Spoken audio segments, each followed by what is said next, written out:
Alright everybody, welcome back to another Dead by Daylight video. So today we're talking about a perk that I don't want to say is OP, because I don't think it's OP, but I do think it's one we need to talk about, and that's Deadlock.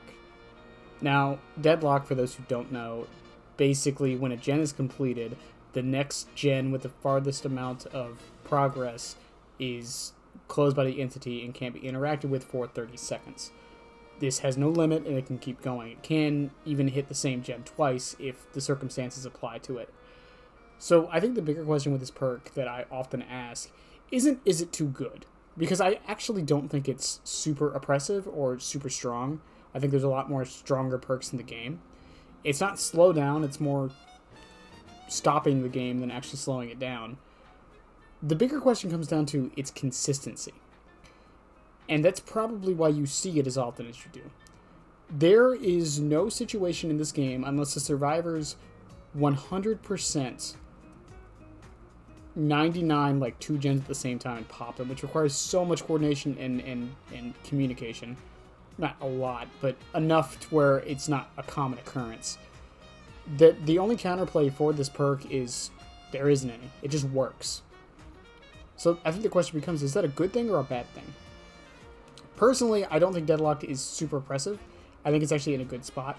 But it brings up a balancing decision on a couple other perks. I think Grim Embrace is a good example, and this is kind of why I wanted to do this video talking about Deadlock, because I think it goes into the discussion of the changes they're going to do to Grim Embrace.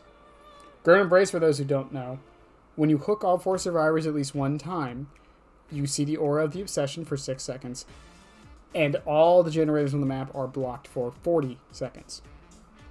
So if you do the math, the minimum amount of value you're going to get from this perk is 40 times 3, which is 120 seconds. That is technically 2 minutes of slowdown. However, that is not usually how the situation goes. Technically speaking, you still only get the 40 seconds because survivors are not splitting on the last 3 gens most of the time.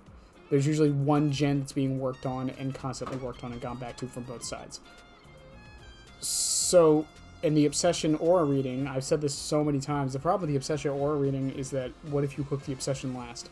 Well, then that part of the perk doesn't do anything. I honestly don't even know why it's there. Changes I would do to Grim Embrace, honestly, have it lock down the gens for a minute. 40 seconds just isn't enough to really get anything done. And make the aura reading everybody. I don't understand why it's only the obsession. Just make it everyone. Like, there's no reason why it's not to. You just hooked all 4. Why not be super rewarded for it? And that brings us back to Deadlocked. It was a tangent slightly, but not really.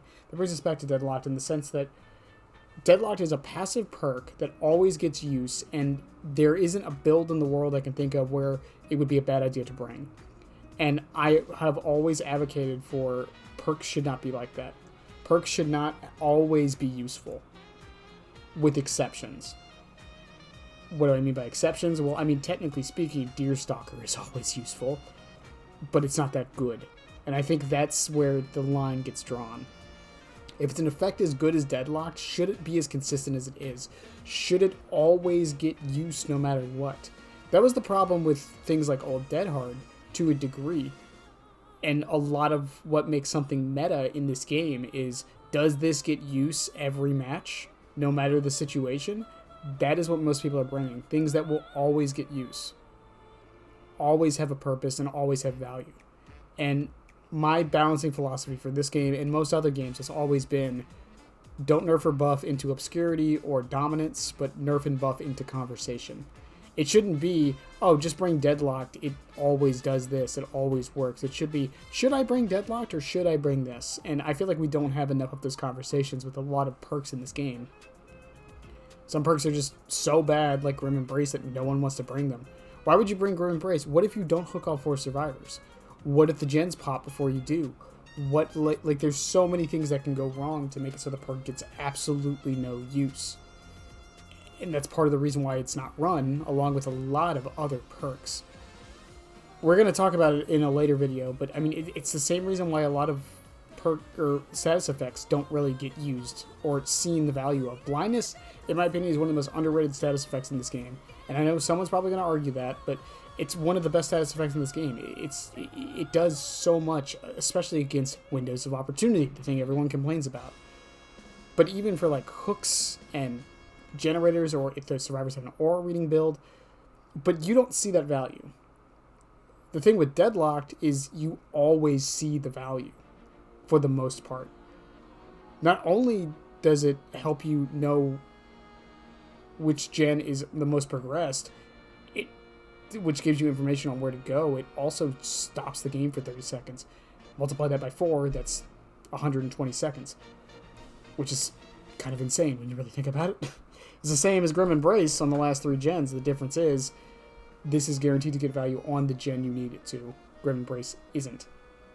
And you don't need Grim Embrace to be as spread out as it is.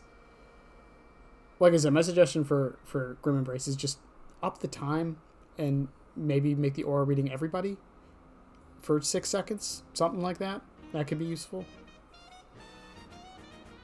I'm not really sure what else they could do to it, but I know they are changing it. They did talk about it in the developer update, or the roadmap, I should say.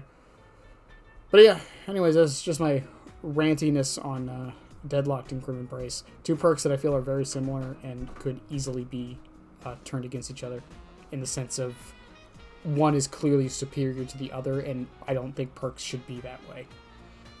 In any case, love you guys, like and sub and all that stuff. Appreciate the support, and I do want to add, I will not be responding to every comment like I have been.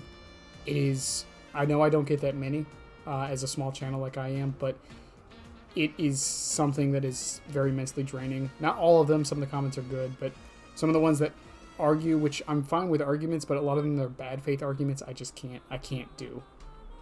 It's not worth my mental health, and it's not worth a lot of other things going wrong. Mostly my time.